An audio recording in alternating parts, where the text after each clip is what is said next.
Incredible actor, ইম্পেকেবল director, একজন প্রসিদ্ধ প্রযোজক।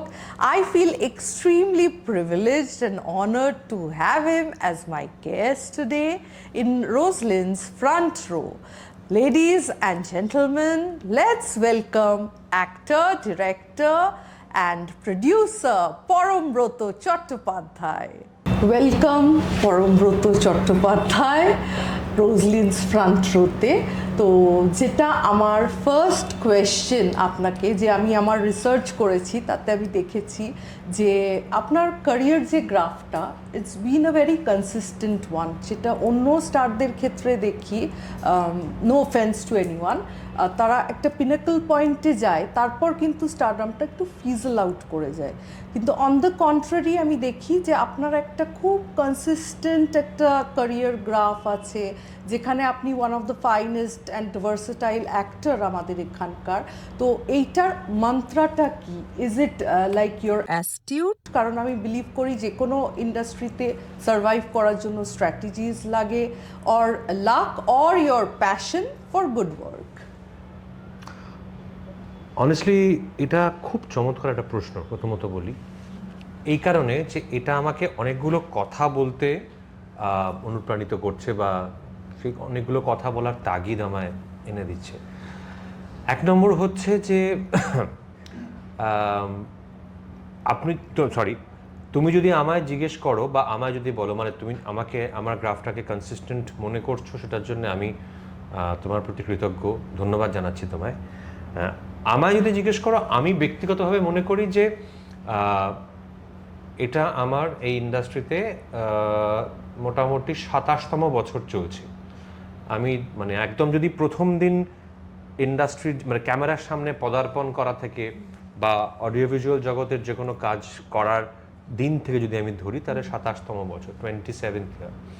আমার মনে হয় আমি যে পরিমাণ কাজ করেছি, যত ধরনের কাজ করেছি, একদিকে মনে হয় তত ধরনের কাজের জন্যে হয়তোবা আমার যে স্বীকৃতিটা পাওয়া উচিত ছিল সেটা মানুষের কাছ থেকে পেয়েছি, কিন্তু আমার ইন্ডাস্ট্রির সতীর্থদের কাছ থেকে অতটা পাইনি, যে কোনো কারণেই হোক। তার একটা কারণ সম্ভবত আমার মনে হয় যে আমি মানে আমার সতীর্থরা বা অধিকাংশ সতীর্থ আমি দেখেছি তারা যেটা করেন সেটা শুধু সেটাই করতে পছন্দ করেন এবং সেটাতে খুব মনোসংযোগ করেন, মনোনিবেশ করেন। সেটা জীবনযাপন করার বা ক্যারিয়ারকে আগে নিয়ে যাওয়ার একটা উপায়, একটা অ্যাপ্রোচ। আমার অ্যাপ্রোচটা সবসময়তে অন্যরকম হয়ে থেকেছে। আমি অভিনয়ের সঙ্গে খুব শিগগিরই, খুব মানে অল্প বয়সে আমি পরিচালনায় ডাইভার্সিফাই করে যাই, তার পাশাপাশি প্রযোজনায় ডাইভার্সিফাই করে যাই। গান বাজনা ছোটো থেকেই করতাম, সেটাও একটা আসপেক্ট আছে আমার। তো অনেক কিছু পাশাপাশি আমি করেছি বা করি, যেটার কারণে হয়তো আমার সতীর্থদের বা ইন্ডাস্ট্রির সতীর্থদের বা আমাদের ইন্ডাস্ট্রি নিয়ে যে সমস্ত গণমাধ্যমগুলি, যে সমস্ত মিডিয়া লেখালেখি করে বা মতামত প্রকাশ করে আর কি, তারা হয়তো বা যতটা স্বীকৃতি দিতে পারতো ততটা দেয়নি বলে এটা আমার অভিযোগ না, এটা আমার অ্যাসেসমেন্ট। আমি একদম কারোর প্রতি কোনো অভিযোগ নেই, এটা আমার assessment of the last 27 years of mine in this industry. কিন্তু সেই স্বীকৃতিটা আমি যেরকম তুমি বলছো যে কনসিস্টেন্সির কথা বলছো, এটা তুমি একজন দর্শক হিসেবে বলছো, তুমি একজন সাধারণ বাঙালি অবজারভার হিসেবে বলছো, পর্যবেক্ষক হিসেবে বলছো। এইটা আমার কাছে বেশি ম্যাটার করে। আমার সতীর্থদের, আমার সহকর্মীদের বা আমার জগতের জিনিসপত্র নিয়ে যে সমস্ত গণমাধ্যমগুলি লেখালেখি করে বা তারা নানা রকম পুরস্কার দেয় কখনো তকমা ছাঁটে, তার থেকে আমার এই ফিডব্যাকটা বেশি জরুরি। এবং সেটা আমি শুধু তুমি না, সেটা আমি খুব সাধারণ মানুষের কাছ থেকে ধারাবাহিকভাবে পাই। এবং সেটাই আমার মনে হয় গত 27 বছরের আমার সব থেকে বড় উপার্জন, বা রাদার উপার্জন কথাটা ভুল হবে, সব থেকে বড় অর্জন, অ্যাকচুয়ালি সব থেকে বড় প্রাপ্তি। তো এটা হচ্ছে একটা দিক। 2 নম্বর কথা হচ্ছে যে এই যে তুমি বললে যে কিছু কিছু স্টার থাকেন যারা হঠাৎ করে পিনাকেলে ওঠেন এবং তারপর তাদেরকে খুঁজে পাওয়া যায় না। এটা আমাদের ইন্ডাস্ট্রির ক্ষেত্রে ভীষণ সত্যি, সেটা যে কোনো ভাষার ইন্ডাস্ট্রির ক্ষেত্রে।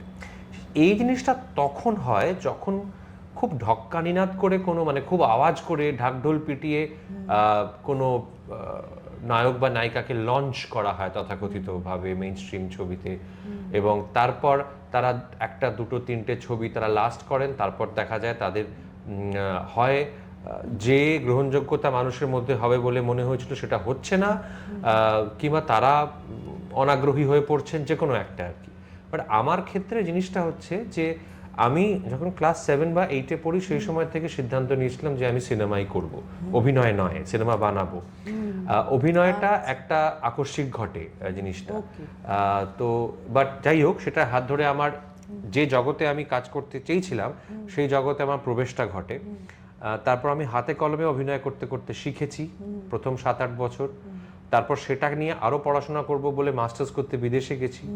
সেখান থেকে ফিরে এসে আমি দুটি ইন্ডাস্ট্রিতে সমান্তরালভাবে কাজ করার চেষ্টা করেছি। সো অ্যাজ সাচ না, আমায় কোনো ঢাকঢোল পিটিয়ে কেউ কখনো লঞ্চ করেনি, থ্যাঙ্কফুলি। হ্যাঁ, আমি অঞ্জন দত্তের হাত ধরে হাফ চকলেট নামক একটি টেলিভিশন সিরিয়াল দিয়ে আমার এই ইন্ডাস্ট্রিতে প্রবেশ ঘটে। তারপর এটা করার পর ভেবেছিলাম যে অভিনয় ওটা জাস্ট পকেট মানি রোজগার করার জন্যে।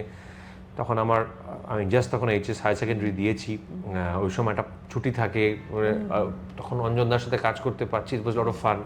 সো নতুন নতুন বন্ধু তৈরি হচ্ছে, সেইগুলোর জন্য মজা করতে করা। তারপর আমি যাদব ইউনিভার্সিটি ঢুকে পড়ি পড়াশোনা করবো বলে, এবং সেটাই প্ল্যান ছিল। 2001 থেকে আবার মানে পাকে চক্রে, ঘটনা চক্রে আস্তে আস্তে আবার প্রস্তাব আসতে থাকে, এবং সেই প্রস্তাব একটা দুটো আবার ওই খুব ক্যাজুয়ালি আমি গ্রহণ করতে থাকি। আচ্ছা ঠিক আছে, একটা টেলিফিল্ম, আচ্ছা ঠিক আছে একটাই। কিন্তু সেই সময় আমার বাবা মারা যান হঠাৎ করে, আকস্মিক প্রয়াণ ঘটে খুবই অল্প বয়সে। তো তখন এই যে ক্যাজুয়ালি যে কাজটা আমি করছিলাম, মাঝে মধ্যে করছিলাম, সেটা একটা প্রয়োজনে পরিণত হয় কিছুটা। তো তার ফলে আমি বুঝতে পারি যে এই যে কাজটা আমি করছি এটা আসলে আমাকে এক ধরনের স্বনির্ভরতা দিচ্ছে।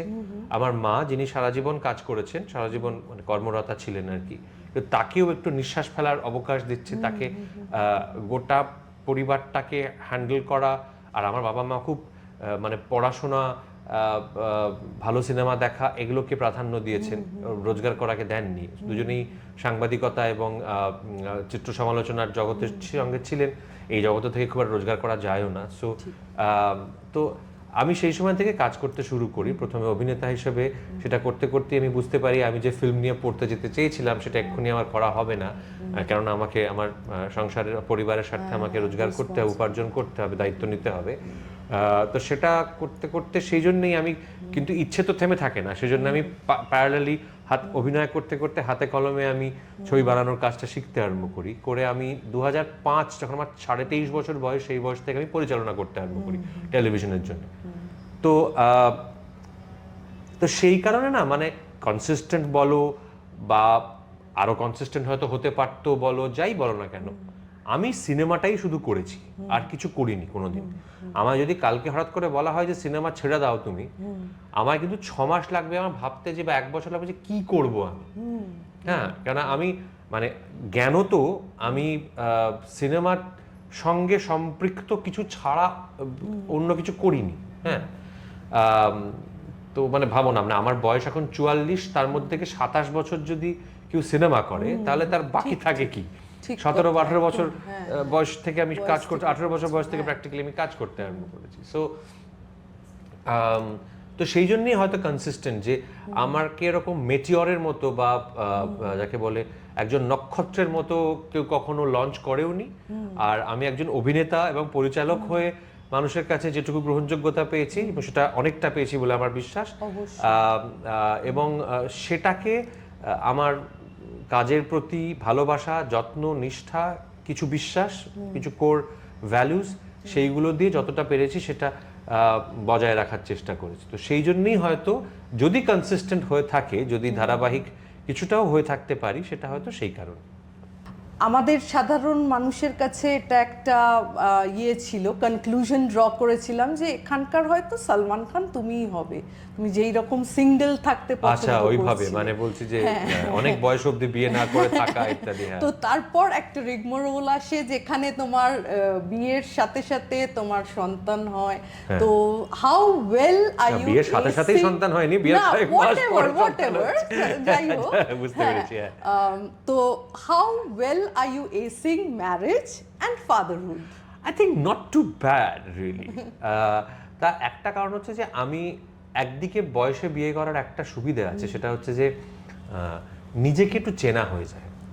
হ্যাঁ, আমার বন্ধু বান্ধব যারা, অত্যন্ত দুঃখের সঙ্গে জানাচ্ছি, যারা 27, 28, 29 বছর বয়সে বিয়ে করেছে, তাদের মধ্যে বিশেষ করে বর্তমান সময়তে, আধুনিক সময়তে, যেখানে মানুষ অনেক বেশি নিজের মতামত প্রকাশ করে, মানে পারস্পরিক সম্পর্কের ক্ষেত্রেও অনেক বেশি প্রকাশ করে, সেখানে না নিজেকে চেনার আগে বিয়ে করে ফেলাটা খুব, মানে আমার মনে হয় একটা ভুল সিদ্ধান্ত। যেরকম আমি একটা খুব মানে বাজে উদাহরণ দেবো, আমি নিশ্চিত এই উদাহরণটা দেওয়ার ফলে যাকে নিয়ে বা যাদের নিয়ে উদাহরণটা, তারা আমার এই কথা শুনতে পারবেন না, কাজে আমার কিছু একটা কিছু এসে যাবে না। যেটা হচ্ছে যে প্রিয়াঙ্কা চোপড়া যাকে বিয়ে করেছেন, নিক জোনাস, তার যিনি ছোট ভাই, নামটা ভুলে যাচ্ছি, সাম জোনাস, তিনি বিয়ে করেছিলেন একজন খুবই অল্প বয়সী একজন বেশ নামকরা অভিনেত্রীকে, সোফি টার্নার বলে একজনকে। গেম অফ থ্রোনসের সূত্রে তাকে আমরা ভীষণভাবে চিনি, পছন্দ করি, খুবই সুন্দরী, ভীষণ ভালো অভিনেত্রী। বাট তিনি বিয়ে করেন, মানে সোফি টার্নার যখন বিয়ে করে তখন সোফি টার্নারের বোধহয় বয়স 21 বা 22। 4 বা 5 বছর বয়সের মানে বিয়ের 4 বা 5 বছর বয়স হওয়ার পরে দুটি সন্তান তার মধ্যে তারা মানে দুটি সন্তান হয় তাদের, এবং 4 বা 5 বছরের মধ্যে তাদের আবার ডিভোর্স হয়ে যায়। এবং সেই ডিভোর্সটার কারণ হিসেবে সোফি টার্নার স্পষ্টতই জানান যে আমি 21 বছর না 22 বছর বয়সে বিয়ে করেছি, আমি তো নিজেকে চিনতামই না। আমি যখন এই গত 4-5 বছর নিজেকে যখন আমি আবিষ্কার করেছি, তখন দেখেছি যে আমি হয়তোবা শুধু একজন ঘরণী এবং মা হওয়ার জন্য আমার জন্ম হয়নি, আমার আরো অনেক কিছু করার জন্য জন্ম হয়েছে, বা আমি হয়তো যথেষ্ট জীবনে যথেষ্ট পুরুষ দেখিনি। হ্যাঁ, তো এইটা না, মানে আমার মনে হয় যে এটা আগেকার দিনে খুবই হতো, খুব অল্প বয়সে বিয়ে হতো, এবং এরকম অনেক উদাহরণ আমাদের সামনে আছে যে তারা খুব সাকসেসফুলি, মানে সাফল্যের সঙ্গে তারা 50 বছর ঘর করেছেন। ইনফ্যাক্ট আমি একটা ছবি বানিয়েছি 1.5 বছর আগে, এইটা তোমার আমার বলে, যেখানে একটি দম্পতি তারা 50 বছরের তাদের দাম্পত্য জীবনের পূর্তি মানে সেলিব্রেট করছেন, উদযাপন করছেন। কিন্তু আজকের দিনে আমার মনে হয় যে সমস্ত আমার বন্ধুবান্ধবের মধ্যে দেখি যারা খুব অল্প বয়সে বিয়ে করেছে, খুব আনফর্চুনেটলি তাদের দেখি একটা বয়সের পর গিয়ে তাদের বিবাহ নিয়ে একটা ক্লান্তি আসে, বা তারা মনে করে যে আমি বোধহয় ভুল করেছিলাম, হ্যাঁ, ইত্যাদি। সেই এক নম্বর হচ্ছে, সেই ভুলটা আমি করতে চাইনি বলাটা ভুল, মানে সেই ভুলটা আমি সৌভাগ্যবান যে সেই ভুলটা আমি করিনি, মানে তার কারণ আমি সেরকম কোনো সম্পর্কের মধ্যে আমার কোনো সম্পর্ক সেই অবধি যায়নি যেখানে সেটা বিবাহে পর্যবসিত হতে পারে। একমাত্র হয়েছিল সেটা আমার একজন বিদেশিনী বান্ধবী ছিলেন 11 বছর ধরে, দীর্ঘ 11 বছর ধরে। সেটা প্রায় বৈবাহিক সম্পর্কই ছিল, শুধু খাতায় কলমে আমরা বিয়ে করিনি। 2010 থেকে 2021 অবধি আমাদের সম্পর্ক ছিল, এবং 2010 থেকে 17 অবধি সেটা একটা লং ডিস্টেন্স রিলেশনশিপ ছিল, মানে উনি বিদেশে থাকতেন, 2বার করে এখানে আসতেন বছরে, আর আমি 2বার করে যেতাম এরকম। 2017-তে উনি এখানে মুভ করেন। 2017, 18, 19 অবধি উনি খুবই চেষ্টা করেন এখানকার সঙ্গে মানিয়ে নিতে, বাট ফাইনালি বুঝতে পারেন যে উনি যে কাজটা প্রচণ্ড ভালোবাসেন, যে কাজটা উনি করতেন এবং যে কাজটাতে উনি অত্যন্ত পারদর্শী ছিলেন, সেই কাজটার মানে ওনার যে রেকগনিশন পাওয়ার উনি যোগ্য, সেই রেকগনিশনটা ভারতবর্ষে ওনার পক্ষে পাওয়াটা মুশকিল। তো আস্তে আস্তে একটা খেদ, একটা খারাপ লাগা সেট ইন করতে আরম্ভ করে, এবং এই ধরনের জিনিসগুলো একটা সম্পর্ককে নষ্ট করে। তো সেটা আমরা বুঝতে পারি, এবং তার মধ্যে লকডাউন, মানে কোভিড ঘটে ইত্যাদি। তো আমরা 2021-এ খুব কষ্ট হওয়া সত্ত্বেও দুজনে সিদ্ধান্ত নিই যে দুজনে আমরা আলাদা হয়ে যাব। একমাত্র ওই সম্পর্কটি মানে বিবাহ অবধি, অফিসিয়ালি বিবাহ অবধি যেতে পারত। আমাদের এখনো ভীষণই ভালো সম্পর্ক। ইনফ্যাক্ট আমার স্ত্রী এবং আমার সন্তানের সঙ্গে তার খুব ভালো সম্পর্ক। তারও এখন সন্তান আছে একটি। সো ইনফ্যাক্ট শীতকালে এসেও ছিল, আমাদের বাড়িতে ছিল, থেকে গেল। তো খুবই ভালো সম্পর্ক আমাদের এখনো, খুব ভালো বন্ধু আমরা যে কোনো কিছু একে অন্যকে জানাই এখনো। তো তো সেই কারণেই আমার সময় লেগেছে বিয়ে করতে, কিন্তু বিয়ে করতে চাইনি বা না আমার বিয়েতে অরুচি এটা কখনোই ছিল না। বরঞ্চ ভালোই হয়েছে যে দেরি হয়েছে, কারণ আমি এখন নিজের ত্রুটিগুলো জানি। একটা মানুষ হিসেবে আমাদের প্রত্যেকের মধ্যে অনেক ত্রুটি থাকে, সেই ত্রুটিগুলো সম্বন্ধে আমি খুব অন্য অনেকের থেকে সচেতন বেশি বলে আমার মনে হয়। তো যে কারণে আমার মনে হয় যে টাচউড, এটা উড তো, হ্যাঁ নাকি এটা পাথর, হ্যাঁ না এটা উড, হ্যাঁ টাচউড, বিবাহ জীবন এবং বিশেষ করে আমাদের সন্তানের সঙ্গে আমাদের যে সময়টা আমরা অতিবাহিত করি, সেই সময়টা আমাদের ভীষণই ভালো কাটে। তার মধ্যে যে দেখুন মানে সব জিনিসই কিছু না কিছু তার মধ্যে অপূর্ণতা থাকেই, সেটা যে কোনো জিনিসেই থাকে। সেটা কি আর নেই? নিশ্চয়ই সেটা আছে। সেটা আমার হয়তো মনে হয় না, হয়তো আমার অর্ধাঙ্গিনীর মনে হয়, হয়তো তার যখন মনে হয় তিনি আমায় জানান, আমি সেটাকে অ্যাড্রেস করার চেষ্টা করি। আমার যদি কখনো সেটা মনে হয় আমি তাকে জানাই, তিনি সেটা অ্যাড্রেস করার চেষ্টা করেন। এগুলো থাকি, এটা সম্পর্কের রিহার্সালের মতো অনেকটা, সেটা তো চলবেই। বাট আমার মনে হয় যে যেটা how am I acing husband and fatherhood, মানে আমি নিজেকে খুব কম নম্বর দেব না জিনিসটাতে, একেবারে 10-এ 2 ফুই দেব না, মানে খুব না হলেও 10-এ 6.5 7 দেব না। তার মানে আমরা বুঝতে পারছি যে 8-9 অবধি যেতে পারে, সেটা পিয়াদিক বরঞ্চ আমার মনে হয় যে আমি নিজে অতটা নম্বর দিতে নেই। তো সেটা মডেস্ট, ইয়েস, হাম্বল। তো এবার যেটা আমার নেক্সট কোয়েশ্চেন, সেটা হচ্ছে আমি তোমার একটা অন্য পডকাস্টে দেখেছি যেখানে তুমি ফিল্মসকে দুভাগে ভাগ করছিলে, একটা হচ্ছে কমার্শিয়াল ফিল্মস, একটা হচ্ছে প্যারালাল ফিল্মস। তো হ্যাঁ, তো আমি জাস্ট একটা জিনিস জানতে চাই, তুমি যেটা বলছো সেটা মানে অ্যাবভ মাই পে গ্রেড, সেটা আমার যোগ্যতা নেই সেটার বিষয়ে বেশি স্ক্রুটিনাইজ করা, কিন্তু আমি জানতে চাই যে সব ফিল্মসই কি কমার্শিয়াল ফিল্মস নয়? 100% কমার্শিয়াল ভায়াবিলিটি সব ফিল্মই থাকা উচিত না? ওকে, সো এই দুটোকে আমরা দুটো ভাবে অ্যাপ্রোচ করি। একটা হচ্ছে আমরা অর্থনৈতিক দিক থেকে অ্যাপ্রোচ করি, মানে ইন ইকোনমিক পার্লেন্স, মানে অর্থনীতির ভাষায় অ্যাপ্রোচ করি আগে। অর্থনীতির ভাষায় যদি সিনেমা শিল্পটাকে আমি অ্যাপ্রোচ করি, প্রতিটা ছবি, এমনকি প্রতিটা পরীক্ষা নিরীক্ষামূলক শর্ট ফিল্মও কমার্শিয়াল ছবি। কেন না? সেটা বানাতে টাকা যায়, অর্থ লগ্নি হয়। কোনোটা করতে 5 টাকা লগ্নি হয়, কোনোটা করতে 50 টাকা, কোনোটা করতে 50 কোটি টাকা। ঠিক আছে, সেই টাকাটা যিনি দিচ্ছেন তার কাছে ফেরত আসা উচিত, as simple as that. তো সেই জায়গা থেকে it is a commercial venture, it is out there for commerce, মানে ব্যবসার জন্য। সেই ব্যবসা কোনো ক্ষেত্রে সিনেমা হলে, কোনো ক্ষেত্রে সেটা কোনো ওটিটি প্ল্যাটফর্মে, কোনো ক্ষেত্রে সে কেউ নিজের ইউটিউব চ্যানেল বানিয়ে সেখানে রিলিজ করলো। কিন্তু বিষয়টার সঙ্গে বাণিজ্য জড়িয়ে আছে, বিষয়টার সঙ্গে বেসাতি জড়িয়ে আছে। সো ইয়েস, সেই জায়গা থেকে দেখতে গেলে এমনকি documentaries are also commercial films that way, because documentary, আমাদের ধারণা ডকুমেন্টারি করে কোনো টাকা করা যায় না, আসলে না। মানে বিদেশে documentary industry is a huge industry.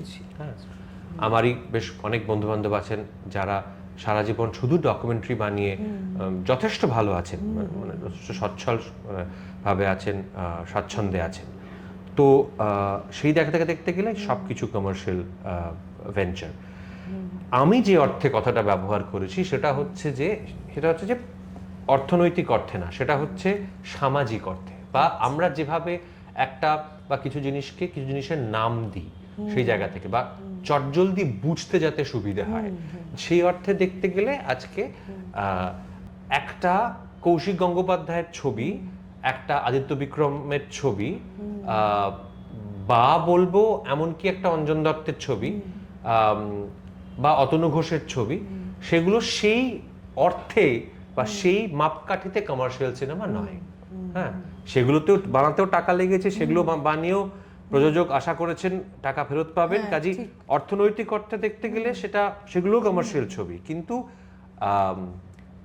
কি বলবো, মানে একটা হচ্ছে কনোটেশন, একটা হচ্ছে ডিনোটেশন। হ্যাঁ, তো কনোটেশনালি আমার মনে হয় সেটা কিন্তু একটা অতনু ঘোষের ছবি, সেই অর্থে একটা কমার্শিয়াল ছবি না, ও সেই জন্য সেগুলোকে আমি প্যারালাল ছবি বলেছি।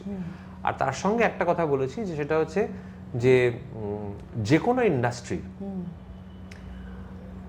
তাকে যদি সার্ভাইভ করতে হয়, বিশেষ করে মানে আমি এই তথাকথিত প্যারালাল ছবি করে বড় হয়েছি, রাইট? মানে আমি তথাকথিত কমার্শিয়াল ছবি করিনি বা কম করেছি।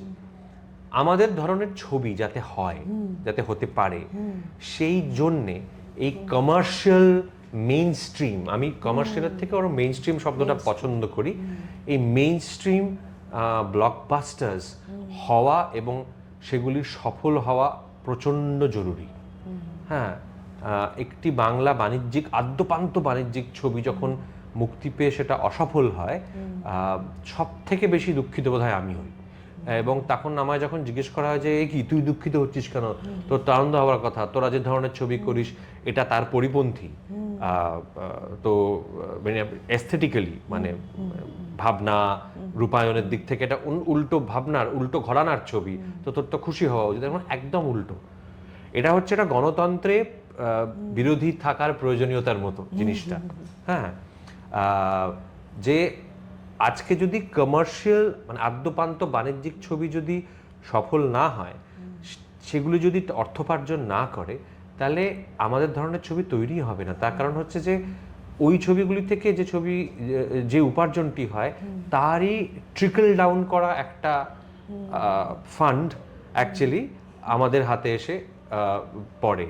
হ্যাঁ, ওই ছবিগুলি চললে তখন একজন প্রযোজক ভাববেন যে হ্যাঁ, আমার কাছে তো দুটো এরম ছবি আছে, আমি একটা বা দুটো একটু ওইগুলোর থেকে ছোট বাজেটের কিন্তু একটু পরীক্ষা নিরীক্ষামূলক ছবি করি, যদি এগুলোতে আমার লসও হয় তাহলেও আমার ওই ছবিগুলো সেটাকে মানে করে দেবে, কম্পেনসেট করে দেবে।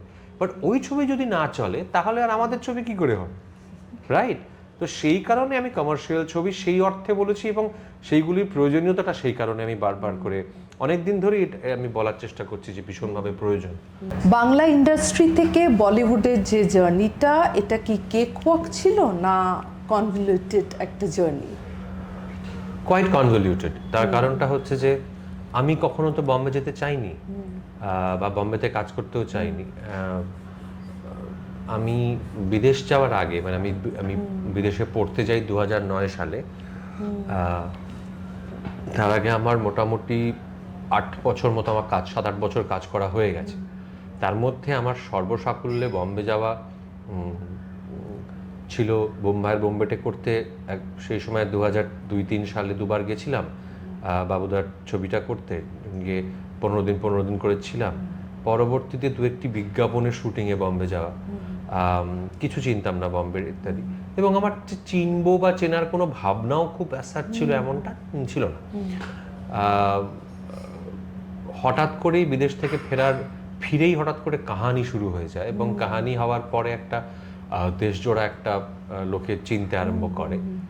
তখন অনেকেই ভেবেছিলেন যে আমি বোধহয় মুম্বাই পাকাপাকিভাবে শিফট করে যাব বা মুভ করে যাব।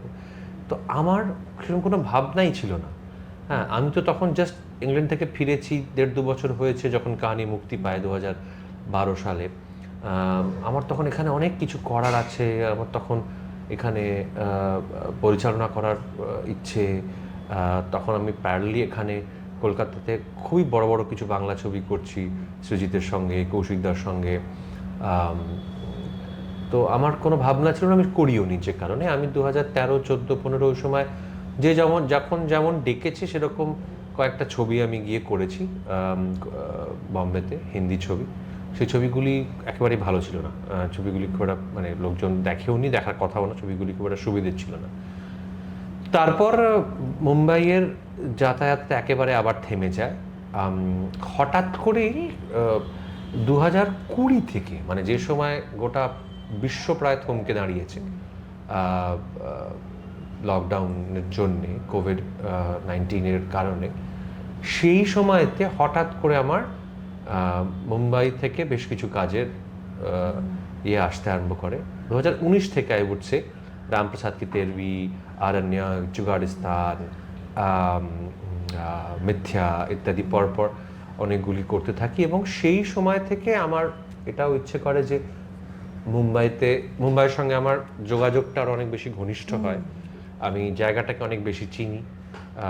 আমার দ্বিতীয় বাড়ি হয়ে ওঠে প্র্যাকটিক্যালি মুম্বাই, এবং তখন থেকেই মনে হতে থাকে যে যেটা আমার সবসময়তেই সব জায়গাতে ইচ্ছে থাকে, যে একটা কোথাও ঢুকলে সেখানে শুধু অভিনেতা হিসেবে না, সেখানে ক্রিয়েটর হিসেবে, মানে পরিচালক এবং প্রযোজক হিসেবে সেখানে কিছু করব। তো সেই জন্যে আরও ঘন ঘন মুম্বাইতে যাতায়াত হতে থাকে, এবং এই সময়তে ওটিটি প্ল্যাটফর্মের উত্থানটা ঘটে।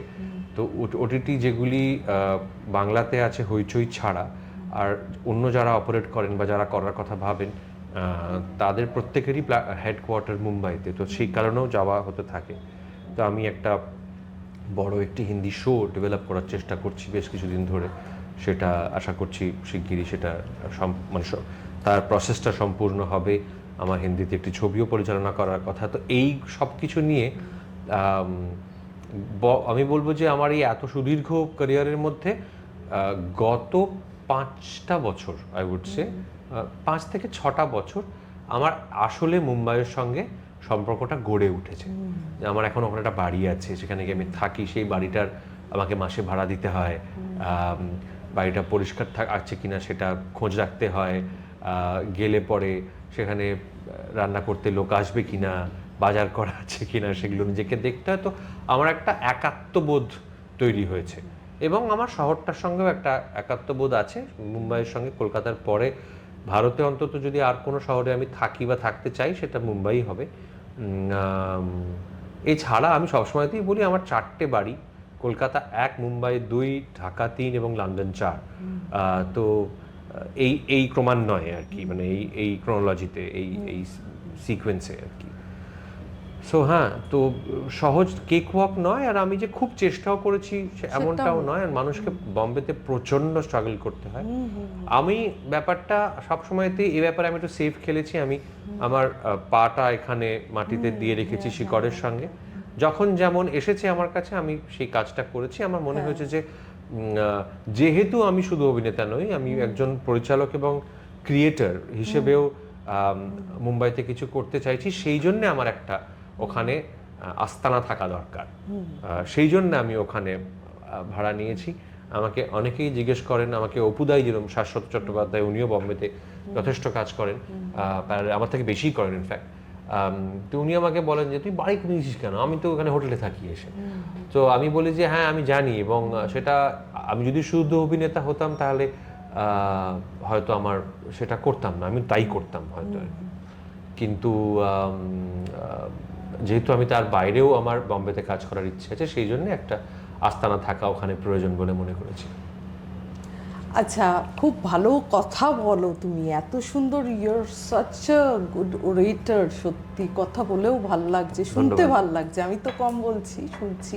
তো আমার যেটা লাস্ট কোয়েশ্চেন আজকে, সেটা হচ্ছে দ্য এন্টায়ার ফিল্ম ইন্ডাস্ট্রি, সবাই বলছে ডাইং স্টেটে, আমি সেটা ইউজ করব না, সেই টার্মটা না ইউজ করে আমি বলবো যে একটা প্রোফাউন্ড স্ট্রাকচারাল ট্রান্সফরমেশন হচ্ছে এটা, যেখানে এতদিন থিয়েটারে অনেক অডিয়েন্স যেত, সেখান থেকে এখন আমরা দেখতে পাচ্ছি যে এই ওটিটি, যেটা বার্স্ট অফ স্ট্রিমিং যেগুলো প্ল্যাটফর্মস, সেগুলোর এখন যে বিষয়টা, তো তোমার হাতে যদি ফিল্ম ইন্ডাস্ট্রির রিমোট কন্ট্রোলটা দেওয়া হয়, তুমি কি কি করে এই ফিল্ম ইন্ডাস্ট্রিটাকে আপলিফট করার চেষ্টা করতে পারো? মানে এটা কি এটা সার্বিকভাবে গোটা দেশের, গোটা পৃথিবীর, না মানে আমরা যেখানে আছি সেখানকার কথা বলি আমরা?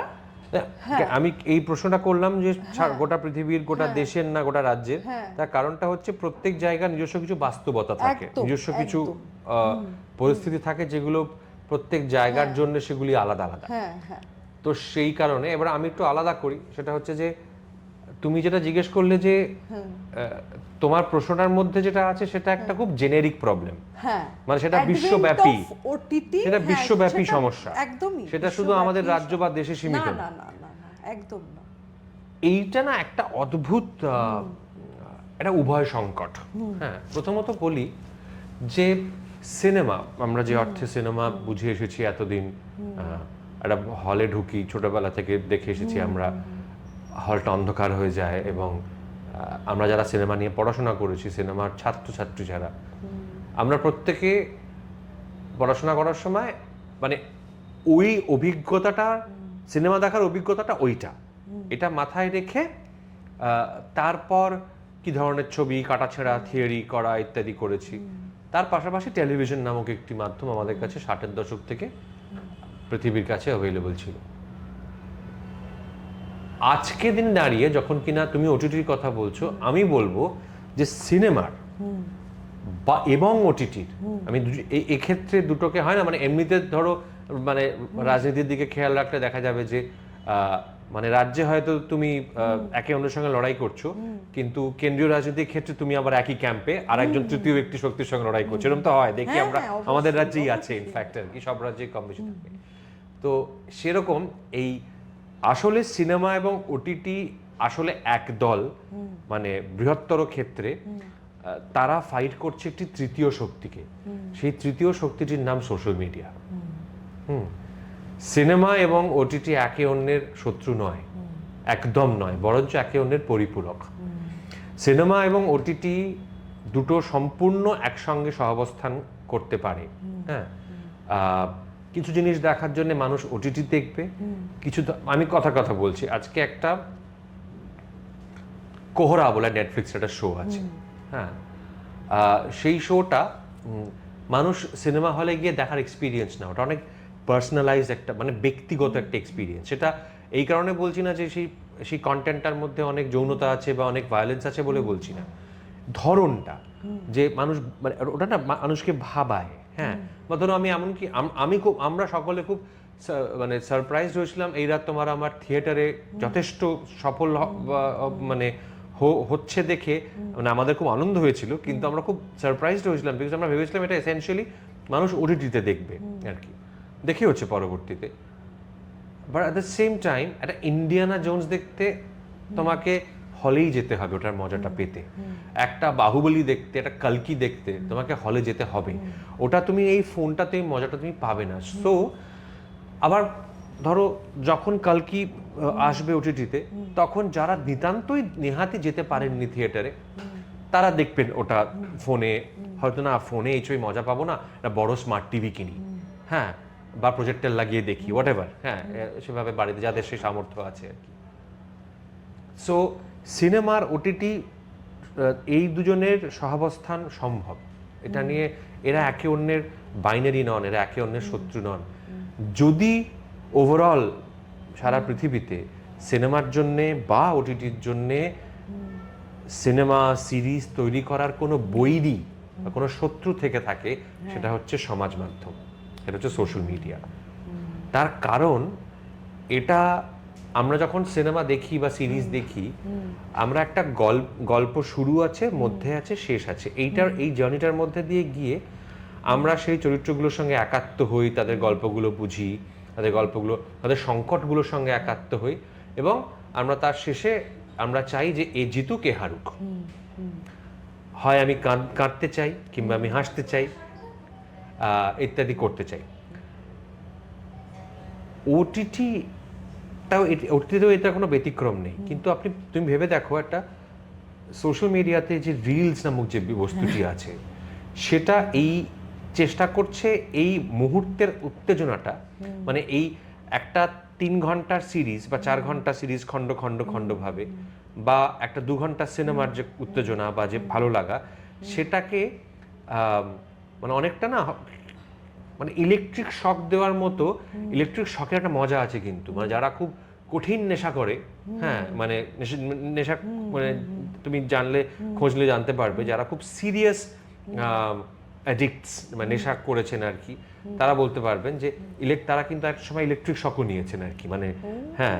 সো মানুষ আসলে এতটা ইমিউন হয়ে গেছে যে এই যে 30 সেকেন্ডে যে শকটা আমি পাচ্ছি না রিলস থেকে, সেইটাই আমার সমস্ত মনোযোগ এবং ভালো লাগা মানে শুষে নিচ্ছে। তার ফলে আমার আর ধৈর্য থাকছে না যে আমি একটা 4 ঘন্টা সিরিজ খন্ড খন্ড করে ধৈর্য ধরে দেখবো, কি 2 ঘন্টার ছবিতে একটা প্রথমে আমাকে একটা আমি চরিত্রটাকে এস্টাবলিশ করবো, চরিত্রটা কিরম বাড়িতে থাকে, কিরম খায় দায়, কিরম জামা কাপড় পরে, মানে সে কি পড়াশোনা করেছে, তার বাবা মা আছে কিনা, এইগুলো আর মানুষ জানতে চাইছে না, দেখতে চাইছে না, দরকার নেই কোনো। কেন সে তো ওই 30 সেকেন্ডের একটা কেউ গেল গিয়ে কারোর পিছনে চাটি মারলো, দৌড়ে পালিয়ে গেল, হ্যাঁ একটা অদ্ভুত একটা পিছনে কি করি একটা আওয়াজ এলো এবং একটা হাসির রোল শোনা গেল পিছনে। মানুষ দিনের পর দিন চাইতে বা না চাইতে সাবকনসিয়াসলি মানুষ স্ক্রোল করে করে দেখে যাচ্ছে ওটা। তার যেটুকু ডোপামিন দরকার, তার যেটুকু অ্যাড্রেনালিন দরকার, সে সেখান থেকে সেটা পেয়ে যাচ্ছে। তো তার ফলে সে সিনেমা দেখতে যাবে কেন? আর সাধারণ লোকের কথা বলছি আমি, আমাদের মতো সিনেমা কর্মীদের কথা বলছি না। এইটা সব থেকে বড় সংকট হয়েছে, এবং যে কারণে আজকে ইনফ্লুয়েন্সারদের যারা ইনফ্লুয়েন্সার, যারা কন্টেন্ট ক্রিয়েটর, তাদেরকে অভিনেতা বা অভিনেত্রী হিসেবে কাস্ট করার জন্য আমাদের ওপর প্রত্যেকের ওপর যথেষ্ট প্রেশার আছে। তাদের সোশ্যাল মিডিয়া ফলোয়ার্স কত দেখে তাদের কাস্ট করতে হচ্ছে, হ্যাঁ। এবং কোনো জিনিস তৈরির ক্ষেত্রে, কোনো পর্দায় গল্প বলার ক্ষেত্রে প্রথমেই বলা হচ্ছে শোনো শোনো এত দেরি করা যাবে না, হ্যাঁ 3 মিনিটের মাথায় কিছুটা ঘটিয়ে দিতে হবে, না হলে লোকে ধৈর্য হারাবে। হ্যাঁ, এবার একদিকে হতেই পারে সময়ের সঙ্গে এই ভাষাগুলো বদলায়, সেটা নর্মাল সময়ের নিয়মে বদলাবে, কিন্তু এই যে বদলটা ঘটছে সেই বদলটা সময়ের নিয়মে না, সময়ের নিয়মের আগে ঘটছে। মানে ওই অনেক সময় কোনো ফলকে কার্বাইড দিয়ে পাকিয়ে দেওয়া হয় না, এটা ওরকম হচ্ছে জিনিসটা আর কি। সো আমি দর্শকদের যারা এটাও দেখছেন তাদেরকে একটাই অনুরোধ করবো যে মানে আমি তো কাউকে বারণ করতে পারি না যে রিলস দেখো না বা দেখবেন না, এটা একটা গণতান্ত্রিক প্ল্যাটফর্ম, সেটা মানে তারা চুজ করবে দেখবে কি দেখবে না। দেখুন অনেক কন্টেন্ট ক্রিয়েটর সোশ্যাল মিডিয়া তারা ভীষণ ভালো, দারুণ কন্টেন্ট ক্রিয়েট করে, এ ব্যাপারে কোনো সন্দেহ নেই, কিন্তু সেটাকে সেটার মতো করে বিবেচনা করুন। সিনেমা বা সিরিজ দেখতে বসে সেটা প্রত্যাশা করবেন না। সেই প্রত্যাশাটা করলে এই প্ল্যাটফর্ম বা প্রডিউসার তারা আমাদের ঘাড়ে মানে আমাকে এখন আমি যদি কোনো ছবি প্রডিউস করতে চাই, যে অল্প বয়সী ছেলেমেয়েরা আমার কাছে শোনাতে আসে স্ক্রিপ্ট, তারা এসে আমাকে একটা কাঁদো কাঁদো সুরে বলে যে আচ্ছা আপনিও কি আমাকে বলবেন যে 4 মিনিটের মাথায় একটা কিছু ঘটাতে, না হলে মানুষের ধৈর্য থাকবে না। হ্যাঁ, তো সেরকম আমিও বলতে চাই না, আমি কারো কাছ থেকে শুনতেও চাই না। আমি যে প্ল্যাটফর্মগুলোর জন্য জিনিস বানাচ্ছি, বাংলা হোক হিন্দি হোক, বা আমি যদি কোনো প্রডিউসারের সাথে হয়ে ছবি বানাই, আমি চাই না তিনি এসে আমাকে বলুন লোকের ধৈর্য নেই, প্লিজ 2 মিনিটের মাথায় কিছু একটা ঘটিয়ে দিন। লোকে এখন রিলস দেখে অভ্যস্ত, রিলসের মতো দেখুন, সিনেমা এবং সিরিজ সেটার মতো করে দেখুন। মানুষের কি ইন্টেলেক্ট কমে যাচ্ছে না ম্যাসিভলি, এটাই আমিও ফিল করি। এটা নিয়ে কোনো আমার সন্দেহের অবকাশ নেই। এবং ইন্টেলেক্টটা কমছে, আমরা ভাবি হয়তো অল্প বয়সীদের কমছে, অল্প বয়সীদের কমছে না, কেন অল্প বয়সীরা এই দুনিয়াটাতেই বড় হয়েছে, তারা এখানেই জন্মেছে। জেন আলফা বা জেন জি, তারা এই বা জেন বিটা এখন হোয়াটএভার, তারা এই দুনিয়াটাতেই জন্মেছে, তারা এটার সঙ্গে অভ্যস্ত হয়ে বড় হয়েছে, তার ফলে তারা কিন্তু নিজেদের বুদ্ধিমত্তাটা নিজেদের মতো করে ধরে রাখতে পেরেছে। আমাদের জেনারেশন বা আমাদেরও আগের জেনারেশন যারা একেবারেই একটা অন্য পৃথিবীতে বড় হয়েছে, কিন্তু বর্তমানে তারা একটা অন্য পৃথিবীর সঙ্গে তাদের অভ্যস্ত হতে হচ্ছে, এবং সেটা এতটাই, সেই নতুন পৃথিবীটার এতটাই অ্যালিওরিং, হ্যাঁ এতটাই তার প্রলোভন, যে তারা সেটার সঙ্গে নতুন করে নিজেদের অভ্যস্ত করতে গিয়ে, হ্যাঁ মানে ওই হয় না, মানে ওই এটা অনেক প্রবাদ আছে, সবকটা প্রবাদ বলা যাবে না, অনেকগুলো মনে পড়ছে যে ওই নতুন কিছু হলে সেটা বারবার বেশি লোকে করে, হ্যাঁ, তো ওই নতুন করে অভ্যস্ত হতে হয়েছে মানুষকে সেটার সঙ্গে, তার ফলে তারা অনেক বেশি অ্যাডিক্টেড টু সোশ্যাল মিডিয়া। হ্যাঁ, যারা এই সময়তে সোশ্যাল মিডিয়ার সময়ে জন্মাচ্ছে, আর যারা জন্মাচ্ছে তারা কিন্তু যখন বড় হবে তারা ঠিক বুঝতে পেরে যাবে যে কতটা সময় আমি এটাতে ব্যয় করব আর কতটা করব না, where to draw the line। হ্যাঁ, আমাদের মতো জেনারেশনের লোকেরা যারা বড় হয়েছে, একেবারে বাড়িতে লোডশেডিং হতো, লোডশেডিং এ বসে সকলে গোল হয়ে বসে গান গাইতাম, এটা এই সময় যারা বড় হয়েছে, 90s-এ আচমকা পৃথিবীর অর্থনীতির দরজা খুলে গেল, ভারতবর্ষের অর্থনীতির দরজা খুলে গেল, গ্লোবালাইজেশন ঘটলো, সমস্ত বিদেশি ব্র্যান্ড এসে পড়লো, সেটা একরকম চেঞ্জ। আবার 2000 অনওয়ার্ডস ইন্টারনেট, এখন সোশ্যাল মিডিয়া, এই এতগুলো পরিবর্তনের মধ্যে দিয়ে যারা গেছে, তারা নিজেরা বুঝতে পারছি না আমরা, তারা ভীষণ হিমশিম খাচ্ছি। হ্যাঁ, তারা এত বেশি এডিক্টেড হয়ে গেছি, তারা এমন ডোপামিন খুঁজছি ওই জিনিসগুলোর মধ্যে যে আমরা লাইনটা ড্র করতে পারছি না। আমার মনে হয় আমাদের প্রজন্মের, আমাদের এবং আমাদের আগের প্রজন্মের আরো বেশি করে এই ব্যাপারটা নিয়ে সচেতন হওয়া দরকার। তাহলে আমার কোয়েশ্চেনটা ছিল, তোমার হাতে যদি রিমোট কন্ট্রোলটা থাকে, তাহলে তোমার হাতে যদি রিমোট কন্ট্রোল থাকে, তুমি কি এই রিলস গুলো আগে বন্ধ করতে চাও? না না, আমি কিচ্ছু বন্ধ করার পক্ষপাতী না। বন্ধ করার আমি কে? আমি কি সর্বময় পৃথিবী, মানে এই ব্রহ্মাণ্ডের সর্বময় কর্তা বা কর্ত্রী নাকি? না না, একদমই না। তা না, আমি যেটা শুধু করতাম, আমি হয়তোবা মানে দিনে কিছু ঘন্টা করে ম্যান্ডেটরি সোশ্যাল মিডিয়া ডিটক্স করাতাম মানুষকে। হ্যাঁ, যে 4-5 ঘন্টা অফ সোশ্যাল মিডিয়া নয়, নেই, জিনিসটা নেই, এক্সিস্ট করে না, এটা ভীষণ ইম্পর্টেন্ট। ঠিক আছে, এইটা করাতাম না। এইটা না একটা অদ্ভুত মানুষকে, এক তো হচ্ছে মানে কি আর বলবো, মানে তুমি সোশ্যাল মিডিয়া খুলে ধরো পর মিটিং করতে করতে স্ক্রোল করে যাচ্ছ, একটা পোস্ট তোমায় বলছে এই গাছের পাতা সবুজ নয়, এই গাছের পাতা লাল, আর একটা পরের পোস্ট বলছে বললেই হলো এটা সবুজ, আর একজন বলছে এটা হলুদ, ঠিক আছে। এবার এই সব কটা তুমি একসঙ্গে দেখছো, তার ফলে you are completely confuse as to how to make your own opinion. হ্যাঁ, আমরা প্রত্যেকেই সংকটের মধ্যে দিয়ে যাচ্ছি যে আমাদের নিজেদের মতামতটা কি, নিজেদের মতাদর্শটা কি। না, কত লোক বলছে যে আমাদের প্রজন্মের লোকেদের অসুবিধা হয়, তারা সোশ্যাল মিডিয়াতে হোয়াটসঅ্যাপে পাওয়া খবরকে সত্যি ধরে নেন। হ্যাঁ, এবং যখন জিজ্ঞেস করি কে বললো এটা, কেন হোয়াটসঅ্যাপে বলছে যে, হ্যালো হোয়াটসঅ্যাপে এখন বিশ্বাস করছো কেন? বলছে যখন নিশ্চয়ই কিছু আছে, হ্যাঁ এটাতে।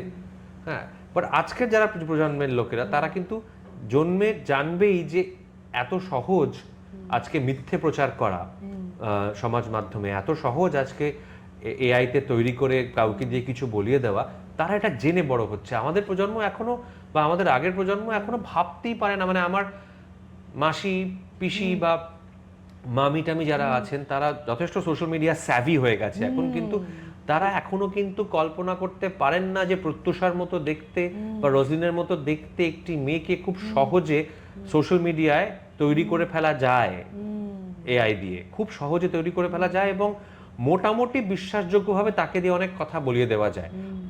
আমার যে প্রজন্ম অনওয়ার্ডস, তারা একটা জিনিস খুঁটিয়ে দেখে বুঝতে পারবে না এটা সত্যি সত্যি রজনীন না, এটা এআই ক্রিয়েটেড, এআই মিডিয়েটেড রজনীন, বাট তারা বুঝবেন না এটা। তো সেখান দিয়ে কিন্তু তাদের সামাজিক চয়েসেস, তাদের রাজনৈতিক চয়েসেস, তাদের জীবনের ব্যক্তিগত চয়েসেসকে ম্যানিপুলেট করা যায়, এবং করা হচ্ছে প্রত্যেক দিন ভীষণভাবে। তো সেই কারণেই মানুষের ইন্টেলেক্ট কমছে। তো আমি ওই ম্যান্ডেটরি, শুধু সিনেমা ইন্ডাস্ট্রির জন্য না, আমি মনে হয় মানে মানবতার স্বার্থে 4-5 ঘন্টা করে আমার মনে হয় দিনে সোশ্যাল মিডিয়া ডিটক্স করা দরকার।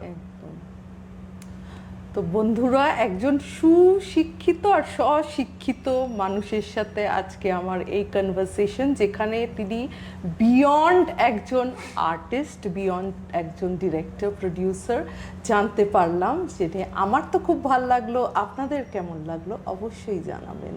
রোজলিন, আমারও খুব ভালো লাগলো তোমার সঙ্গে কথা বলে, এবং তোমার দর্শক যারা, আশা করছি তাদেরও খুব ভালো লাগবে।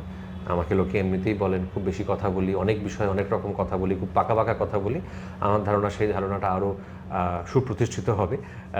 যাই হোক, ওভারঅল সকলে এনজয় করবেন আশা করছি। ধন্যবাদ।